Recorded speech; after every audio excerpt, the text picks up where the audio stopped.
to Autism Therapy and Training. My name is Shazza Attar, Board Certified Behavior Analyst and founder of ATT. So I'd like to go through the RBT training and the credential. I get emails all the time about the process of the RBT, what to expect, and a lot of questions in regards to that. So I'm hoping this video will help you out a little bit so that you understand what's expected. So the first thing that you need to do, and these are based off of the BACB requirements. So if you go to bacb.com, you'll learn about the RBT credential and the requirements. So they require that you be at least 18 years of age. So if you are at least 18, you can check that off and move on to the next one. So that's easy. The next one is you have to have a minimum of a high school diploma. So again, if that's something that you have, you might have a bachelor's, that's great, but the minimum is a high school diploma. So you need to have that in order to enroll into an RBT training program. So if you have that, you can check that off your list as well and move on. Next, you need to make sure that you've completed a criminal background check. And again, you can do that anywhere in your local area. Be sure that you have that completed. Again, you don't need that to start the RBT training program, but you will need it when you submit your paperwork or for your supervisor, at least to say that you have completed that background check. So make sure that you get that done as well. So again, as you enroll into the program, you can start working on that. Then you need to start looking for an RBT training program. So if you come to our website and you're looking to see whether it's the right fit for you or not, it really depends on preference. Some people like to take it in class, and so if you find somewhere where they offer it on site and you want to do it there, you can.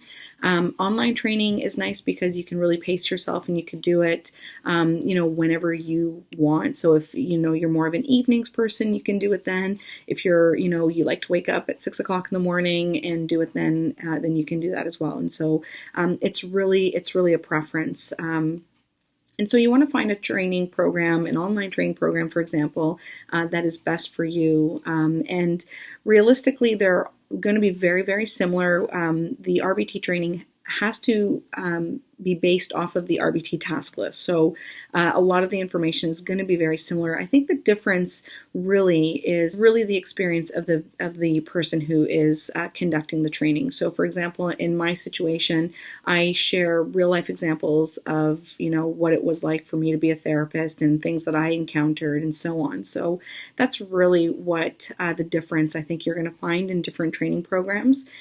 So you want to find one that is best for you.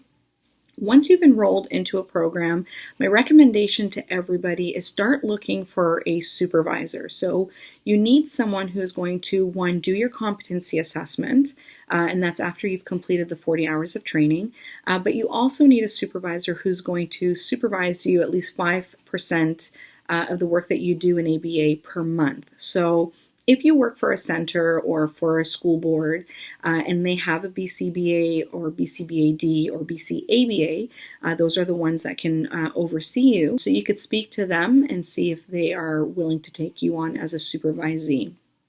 If you don't know of a supervisor, then what you can do is go to the registry, the BACB registry basically, and they have a list of BCBAs and BCABAs that are willing to oversee supervisees. So you can go into the region that you're in and send out some emails to some of the supervisors and see who would be willing to take you on as a supervisee.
Now, the only challenge with that is if you are doing it privately and they're not your supervisor at an organization, then you might be paying for their services. So be sure that you speak to them about that and find out what their cost is so that you can budget for that.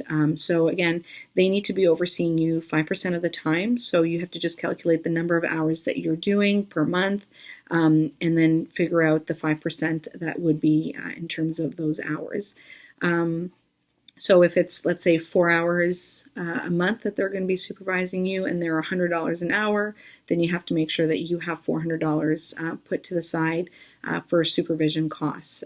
So that's something that's important for you to think about.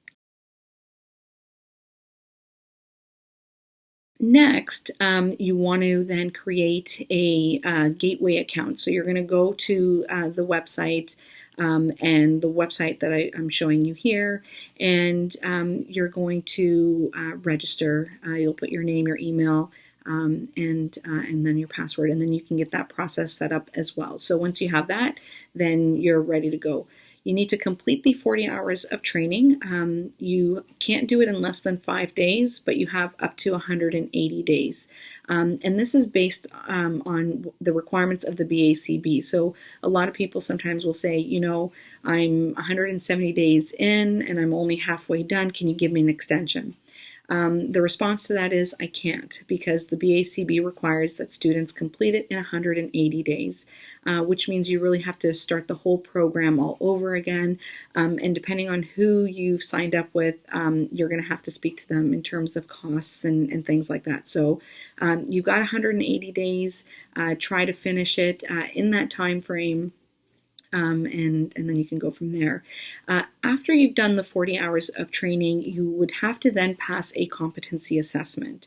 So you need to, again, that supervisor that you've been speaking with, schedule a time where you can see them.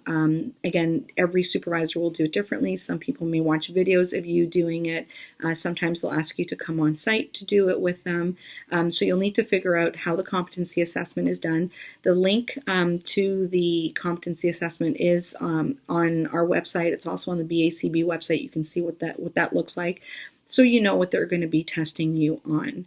And then finally, what you would have to do is submit your paperwork to the BACB. And when you do that, they're going to ask you who the supervisor is. That's why you need to know who that person is. You'll name that person. And then once you've submitted all the paperwork, and that's all done online on that gateway account, once you have submitted everything, then what they're going to do is send you a date where you can actually go and write that final exam. And of course, in order for you to get the credential, you have to pass the RBT exam. And once that's done, then you're good to go.